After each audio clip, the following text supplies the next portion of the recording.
샬롬. 요한복음의 저자 사도 요한은 예수님께서 가장 사랑하는 제자였어요. 이 사도 요한은 예수님이 죽으시고 이제 부활 승천하신 이후에 예수님의 육신의 어머니인 마리아를 모시고 지금의 터키에 있는 에베소로 갔습니다. 왜 에베소로 갔느냐면 당시에 예수님이 죽으시고 부활 승천하신 이후에 기독교인들에 대한 핍박이 너무나 가혹하고 심했어요. 그래서 그 핍박을 피해서 많은 그리스도인들이 도망을 가서 모여있던 곳이 바로 에베소였습니다. 그래서 사도 요한도 그곳으로 간 거예요. 로마에는 기독교를 박해하는 그런 황제들이 참 많이 있었어요. 그 중에 도미티안이라고 하는 황제가 유달리 우리 기독교를 박해를 했습니다. 기독교의 지도자들을 박해를 했는데 그때 예수님의 12제자들이 거의 다 죽고요. 순교를 당했어요. 사도 요한만 남았습니다. 그러나 사도 요한 역시 붙잡힘을 당해서 이제 반모섬으로 유배를 가게 돼요. 그래서 사도 요한은 그 반모섬에서 유배 생활을 하는데요. 그 노후의 몸으로 연약한 가운데 이제 채석장에서 돌을 캐는 그런 중노동을 하면서 지냅니다. 그런데 어느 날 하나님께서 계시를 보여주시는 거예요. 계시를 보여주셔서 그것을 받아 적은 것이 여러분 바로 요한계시록입니다. 그런데 사도 요한은 이 반모섬으로 유배를 보냈던 그 도미티안이라는 황제가 죽었어요. 죽게 되자 이제 사도 요한은 그 반모섬에서 풀려나게 되는 거예요. 그래서 다시 이제 사도 요한은 에베소로 돌아오게 됩니다. 그런데 돌아가서 보니까 여러분 당시 에베소는요 무역업이 활발한 그런 상업 도시였어요. 그러다 보니까 이 발전된 그런 화려한 도시였다는 거죠. 그래서 많은 사람들이 모여드는 거예요. 그런데 그 당시에 전 세계를 지배했던 철학이 있었어요. 그 철학이 무엇이냐면 그리스 로마 철학이에요. 헬라 철학이라고도 합니다. 우리의 몸이 영과 육으로 그렇게 분리가 되는 이원론적인 얘기를 하는 거예요. 그러니까 영은 영이고 육은 육이다라고 하는 그런 분리적인 얘기를 하는 것입니다. 그런데 우리의 몸은 하나예요. 영과 혼과 육으로 되어 있는 거예요, 여러분. 그렇게 그리스 로마 철학이 이렇게 지배했던 시대였는데 그러다 보니까 예수님에 대해서 의문이 생기는 거예요. 아니 예수님이 하나님이신데 어떻게 인간이 될 수가 있어? 도대체 말이 안 된다. 그러면서 예수님은 인간이다, 신이다. 이것에 대해서 설왕설래, 옥신각신하면서 그렇게 논쟁이 벌어지게 되는 것입니다. 그래서 예수님을 잘 알고 있던 이제 사랑하는 제자 사도 요한에게 사람들이 몰려오는 거예요. 몰려와서 도대체 예수님이 누구신지 좀 가르쳐 주세요. 그래서 사도 요한은 예수님이 하셨던 말씀과 그리고 또 예수님과 함께 동행하며 지냈던 그런 일들을 이제 떠올리면서요. 예수님이 누구신가에 대해서 소개를 하는 책이 바로 이 요한복음이에요. 그래서 우리가 예수님의 생애에 대한 책을 보면 신약의 마태, 마가, 누가, 요한복음 이 네 권의 책 속에 예수님에 대한 이야기가 기록이 되어 있는 것을 볼 수가 있어요. 그런데 마태복음, 마가복음, 누가복음은요 예수님의 일생에 대해서 예수님의 전기를 기록한 그런 책인데 그런 책으로 예수님을 소개하고 있는데요. 그런데 요한복음은 예수님의 생애가 어떠했느냐가 아니라 여러분 예수님이 누구신가에 이 포커스를 맞추고 말씀을 전하고 있는 거예요. 그러니까 예수님이 누구시냐라고 하는 것을 전하는 것이 요한복음의 특징이라는 거예요. 그래서 우리가 요한복음을 묵상하다 보면은 예수님이 누구신가에 대해서 조금 더 가깝게 다가설 수가 있게 되는 것입니다. 여러분 구약성경 우리 출애굽기 3장을 보게 되면 하나님께서 이스라엘 백성들을 애굽에서 출애굽시키기 위해서 모세를 부르십니다. 모세를 부르셨어요. 그래서 모세는 이제 호렙산에서 하나님께 이렇게 질문을 하는 거예요. 하나님, 나를 보내신 이를 내가 누구라고 소개를 하오리까? 그때 하나님께서는 뭐라고 말씀하시냐면 나는 스스로 있는 자니이다. 그 말씀이 출애굽기 3장 13절에서 14절 말씀인데요. 우리 말씀지에는 출애굽기 3장 13절에서 14절 말씀을 함께 읽어보겠습니다. 시작. 모세가 하나님께 아뢰되 내가 이스라엘 자손에게 가서 이르기를 너희의 조상의 하나님이 나를 너희에게 보내셨다 하면 그들이 내게 묻기를 그의 이름이 무엇이냐 하리니 내가 무엇이라고 그들에게 말하리이까? 하나님이 모세에게 이르시되 나는 스스로 있는 자이니라. 또 이르시되 너는 이스라엘 자손에게 이같이 이르기를 스스로 있는 자가 나를 너에게 보내셨다 하라. 아멘. 하나님은 나는 누구다라고 하는 형식으로 당신을 제시하셨는데요. 나는 스스로 있는 자다라고 하는 거예요. 여러분, 이 말씀은 내가 누구라고 하면 너희들의 머릿속에 나를 집어넣을 수가 없다라고 하는 거예요. 그런데 우주보다 크신 하나님을 여러분, 티끌과 같은 우리 인간이 여러분, 하나님은 이런 분이시다, 저런 분이시다 이렇게 규정을 짓는다는 것은 너무도 잘못된 것이라는 거죠. 그래서 하나님은 모세에게 당신이 누구십니까? 라고 물을 때 나는 스스로 있는 자다. 예, 그런데 오늘 예수님도요, 아버지와 나는 하나이다, 내가 하나님이다, 이렇게 말씀을 하시는 거예요. 그래서 사도 요한은 이 요한복음에서 예수님을 소개하면서 나는 누구다 라고 하는 형식으로 7가지를 설명하고 있어요. 그 7가지가 무엇이냐면, 예, 나는 생명의 떡이다, 나는 세상의 빛이다, 나는 양의 문이다, 나는 선한 목자다, 나는 부활이요 생명이다, 나는 길이요 진리요 생명이다, 나는 참 포도나무다. 이렇게 여러분 7가지를 가지고 예수님의 정체성을 소개하고 있는 것을 볼 수가 있어요. 그래서 저는 오늘 이번 사순절 절기 가운데 요한복음에서 말하고 있는 이 7가지 예수님의 정체성에 대해서 하나씩 살펴보면서 함께 은혜를 나누려고 합니다. 자, 그러면 왜 예수님은 사도 요한을 통해서 그렇게 당신을 소개하고 있는 이유가 무엇일까? 또 그 말씀 속에 담겨져 있는 숨은 뜻은 무엇일까? 7가지 가운데 첫 번째로 나는 생명의 떡이다, 이 말씀 속에 어떤 의미가 있는가? 2가지 말씀을 전하면서 함께 은혜를 나누고자 합니다. 첫 번째는 영원한 생명을 얻기 위해서 여러분, 우리는 반드시 이 생명의 떡이다, 이것을 받아야 된다라고 하는 거예요. 아멘. 여러분, 예수님께서는 당신을 가리켜서 생명의 떡이라고 얘기하시는 것은 우리의 영원한 생명이 되시는 분이시다라고 하는 의미입니다. 그렇다고 하면 우리는 이 영원한 생명을 얻기 위해서 반드시 받아야 할 가장 중요한 분, 그분이 바로 우리의 생명의 떡이 되신 예수 그리스도이신 것을 우리가 깨달아야 알아야 한다는 것입니다. 여러분, 떡이라고 하는 것은 먹을 양식을 의미하는 것이 아니겠습니까? 이것이 없으면 여러분 살아갈 수가 없는 거잖아요. 만약에 우리가 살아가는 데 있어서 딱 한 가지만 가져야 된다라고 얘기를 한다면 여러분, 그것은 바로 먹을 양식일 것입니다. 다른 것은 없어도 살 수가 있어요, 우리가. 그러나 양식이 없으면 어떻게 됩니까? 우리는 몇 날 며칠이 못 가서 다 죽게 될 거예요. 그래서 가장 중요한 것은 이 생명의 떡 안에 담겨져 있는 의미라고 하는 거예요. 여러분, 우리 사람들은 먹을 양식을 얻기 위해서 어떻게 합니까? 아침부터 저녁까지 얼마나 열심히 고군분투하면서 일을 하는지 몰라요. 이것은요, 좋고 나쁨의 문제가 아니라 내가 살기 위해서 해야 되는 부분이라는 거죠. 그런데 예수님께서는 오늘 당신을 소개할 때 다른 것으로 소개하는 것이 아니라 제일 먼저 소개하는 것이 나는 생명의 양식이다, 생명의 떡이다, 이렇게 소개를 하고 계셔요. 그러면 여기서 우리는 예수님께서 왜 이렇게 당신을 생명의 떡이라고 계시하고 있는지 그 배경을 알아야 할 필요가 있어요, 여러분.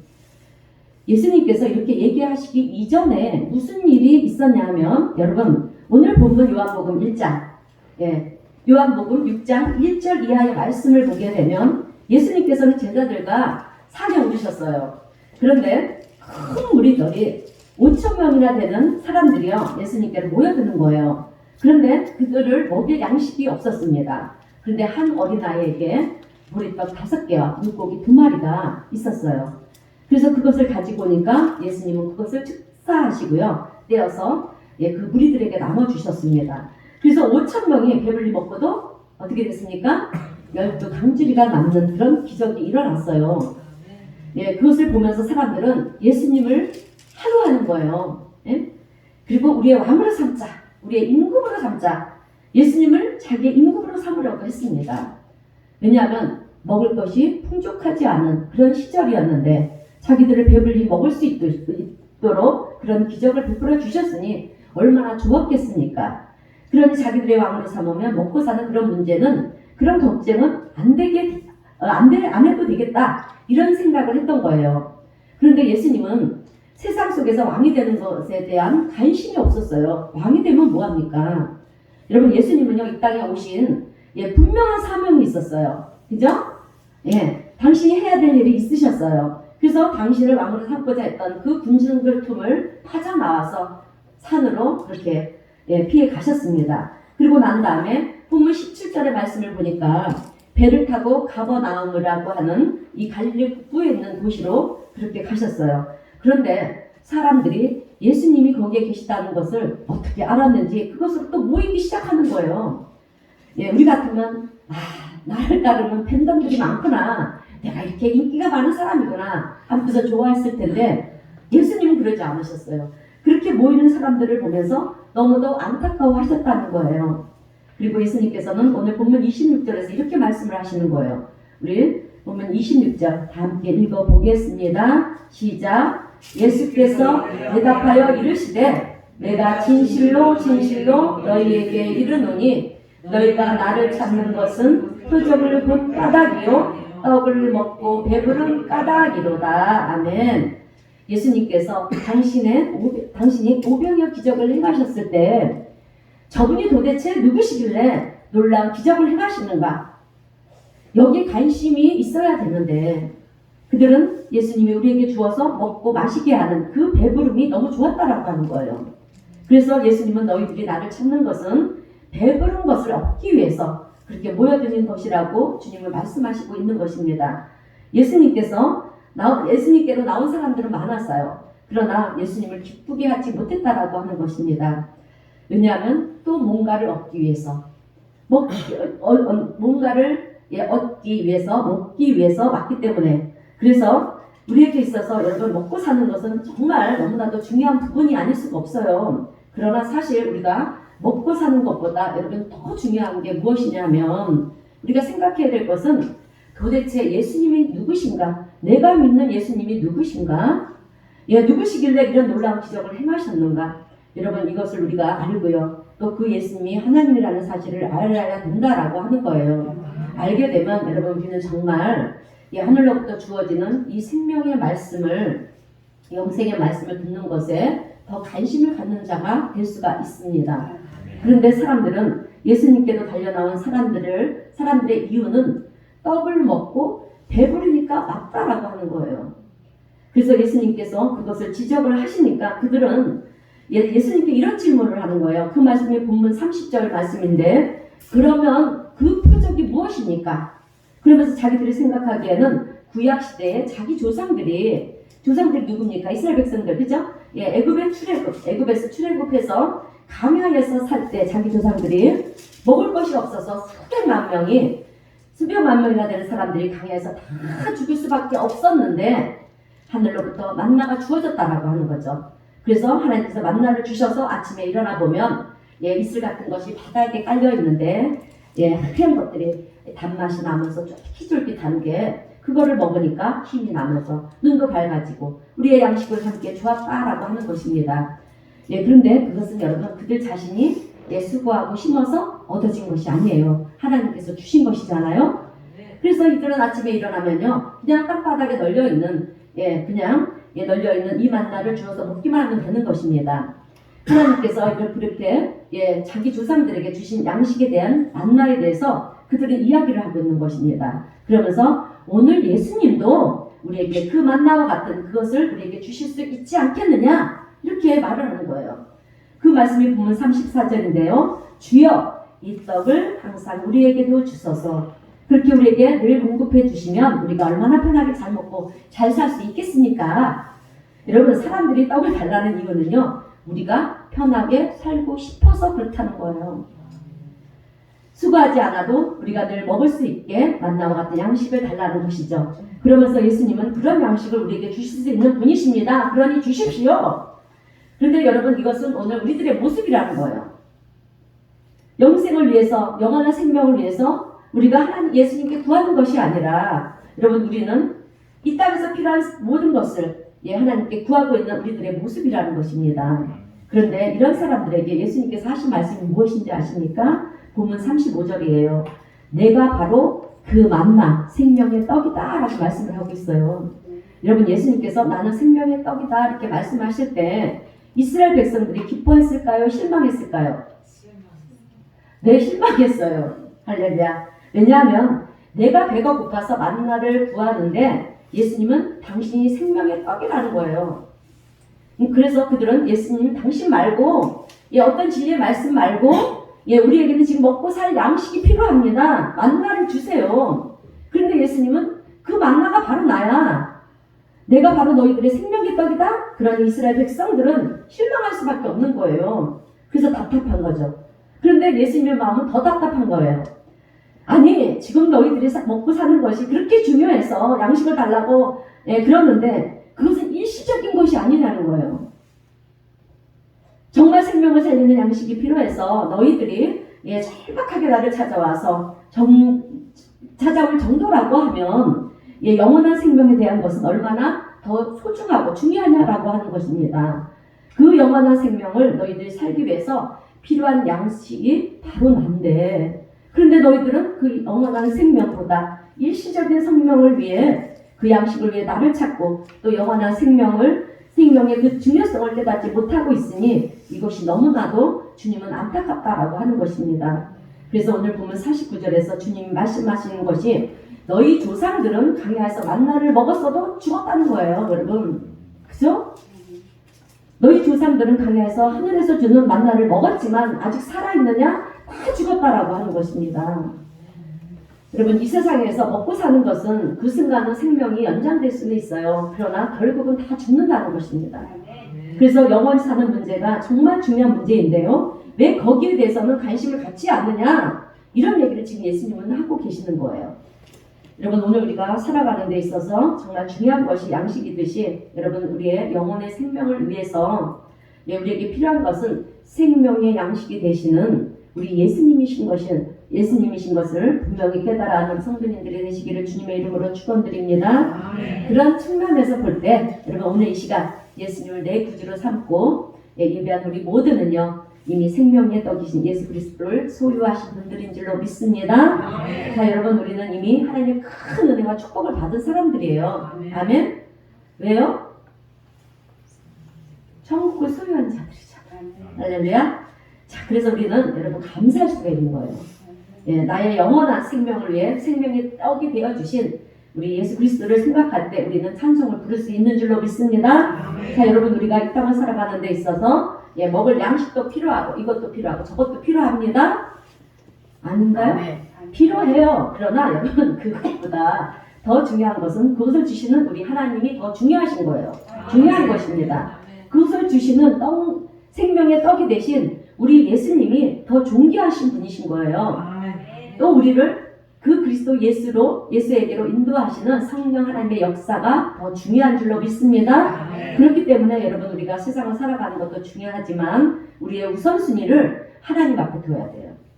그리고 예수 그리스도를 구해야 되는 것입니다. 그런 우리 믿음의 성도님들 되시기를 축원합니다. 자, 두 번째로 오늘 생명의 떡이 가지고 있는 의미는요. 예수 그리스도의 사랑과 희생을 말하는 것인데 여러분 이것을 우리가 믿음으로 받아들여야 됩니다. 예수님의 사랑과 희생을 우리가 믿음으로 받아들여야 되는 줄로 믿습니다. 여러분 생명의 떡 그랬을 때 그 속에 담겨져 있는 의미는 두 가지예요. 여러분 하나는 영원한 생명이고 하나는 희생이에요. 여러분 그죠? 그래서 여러분 양식이라고 하는 것은 그러니까 이 양식이라고 하는 것은 떡이라고 하는 것은 먹어야 되는 거잖아요. 그죠? 그래서 그것을 통해서 우리는 생명이 살아갈 수가 있는 거예요. 그래서 첫 번째 의미가 생명이고 두 번째는 떡이 희생이 되어야 하는데 여러분 우리가 떡을 먹으면 여러분 그 떡이 나를 위해서 어떻게 됩니까? 죽는 거잖아요. 희생을 하는 거잖아요. 그죠? 그래서 우리를 위해서 떡이 죽어야만이 희생이 되어지만이 그것이 우리의 양식이 되어지는 것입니다. 그래서 희생이라는 거예요. 예수님께서 나는 생명의 떡이다 이렇게 말씀을 하시는 것은 우리를 위해서 기꺼이 우리의 밥이 우리의 양식이 되시겠다는 거예요. 여러분 우리 사람들은 누구나 자기를 멋진 존재로 그렇게 부각시키려고 여러분 우리가 열심히 노력하면서 살지 않습니까? 왜 그렇게 삽니까? 사람들에게 존경을 받고 싶어서 또 높임을 받고 싶고 존귀함을 받고 싶기 때문에 우리가 그렇게 열심히들 살아요. 그런데 그런 우리에게 누군가가 저 사람은 나의 밥이야 내 밥이라고 얘기하면 어떻습니까? 모욕적인 얘기지 않겠습니까? 그런데 여러분, 우리 예수님은 우리를 살리기 위해서 기꺼이 우리들의 밥이 되게 되어 주시겠다는 거예요, 여러분. 내가 너희들의 생명의 떡이라는 것입니다. 너희들이 나를 먹고 마심으로 너희들이 산다라고 하면 나는 얼마든지 너희들이 양식이 되겠다. 여러분, 이것이 오늘 우리를 향하신 예수님의 희생의 마음이라는 것입니다. 아멘. 그러면 오늘 우리에게 필요한 것이, 여러분, 중요한 것이 무엇이겠습니까? 우리의 생명의 떡이 되신 예수 그리스도를 우리가 먹어야 되는 것이 아니겠습니까? 먹으라고 했잖아요. 여러분, 양식이 있으면 우리가 먹어야 사는 거지, 그거만 있으면 여러분 우리가 살 수가 없는 거잖아요. 먹어야 되는 거예요. 그림의 떡은요, 아무리 봐도 배부를 수가 없어요. 아무리 중요하고 가치가 있는 것이라 할지라도 내 것이 되지 않으면 여러분 소용이 없다라고 하는 것입니다. 그러므로 오늘 우리 성도님들은 생명의 떡이 되신 예수님으로 말미암아 생명력과 힘과 또 지혜와 능력을 소유하는 우리 성도님들이 되시길 주님의 이름으로 축원드립니다. 여러분, 오늘 예수님은요, 나는 너희를 위한 생명의 떡이다. 나는 너희들의 생명을 살리기 위한 밥이다. 네, 그러니까 먹어라 이렇게 말씀하시면서 오늘 본문 53절에서 여러분 성찬식에 대한 말씀을 하시는 거예요. 우리 요한복음 6장 53절 말씀을 읽겠습니다. 시작. 예수께서 이르시되 내가 진실로 진실로 너희에게 이르노니 인자의 쌀을 먹지 아니하고 인자의 피를 마시지 아니하면 너희 속에 생명이 없느니라. 아멘. 오늘 말씀 읽는 게 왜 이렇게 힘이 없어요? 자, 54절 55절부터 함께 읽겠습니다. 시작. 힘있게 읽겠습니다. 내 살을 먹고 내 피를 마시는 자는 영생을 가졌고 마지막 날에 내가 그를 다시 살리리니 내 살은 참된 양식이요 내 피는 참된 음료로다. 아멘. 여러분, 이 얘기를 유대인들이 여러분 당시에 처음 들었을 때 무슨 얘기인지 이해가 됐을까요? 여러분, 오늘 우리 성도님들 이해가 되십니까? 여러분, 우리나라에도 초창기에 선교사님들이 들어가서 이 성찬식을 할 때 내 살을 먹어라, 내 피를 마셔라 그랬을 때 문 밖에서 귀를 기울이고 듣던 사람들이 아주 깜짝 놀라가지고 예수교라고 하는 것은 사람을 잡아먹는 종교다. 여러분, 그렇게 그러면서 난리가 났었다고 합니다. 그래서 큰일 났다. 예수를 믿는 사람들은 다 쫓아내야 된다. 사람을 잡아서 인신제사를 드리는 종교가 바로 기독교다. 그러면서 여러분 소동이 일어났었는데 그 일들이 우리나라 기독교 역사 속에 기록이 되어 있는 것을 볼 수가 있어요.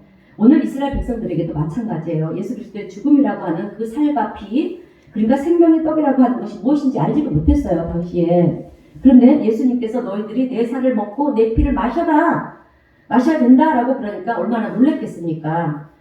지금은 우리가 이 성찬의 의미를 여러분 잘 알지 않습니까? 여러분, 성찬의 의미가 무엇입니까? 막상 얘기하라고 설명 못하겠죠. 여러분, 성찬의 의미는 예수 그리스도의 대속의 죽음을 통해서 그것을 믿는 믿음으로 말미암아 우리가 구원을 받는다라고 하는 여러분 의미예요. 그래서 오늘 보면 56절에서도 보게 되면 내 살을 먹고 내 피를 마시는 자는 내 안에 거하고 나도 그 안에 거한다 라고 이렇게 말씀하고 있어요. 그러니까 우리가요, 성찬을 할 때 생명의 떡을 먹지 않습니까? 그러면 그 생명의 떡이 우리 안에 들어오는 거잖아요. 그것을 내가 믿음으로 받아들이게 될 때 예수님이 우리 안에 들어오는 것이고 또 예수님이 우리 안에 들어오심으로 나는 하나님의 자녀가 되는 것이고요. 그것을 통해서 우리는 하나님께 속한 자가 된다라고 하는 거예요.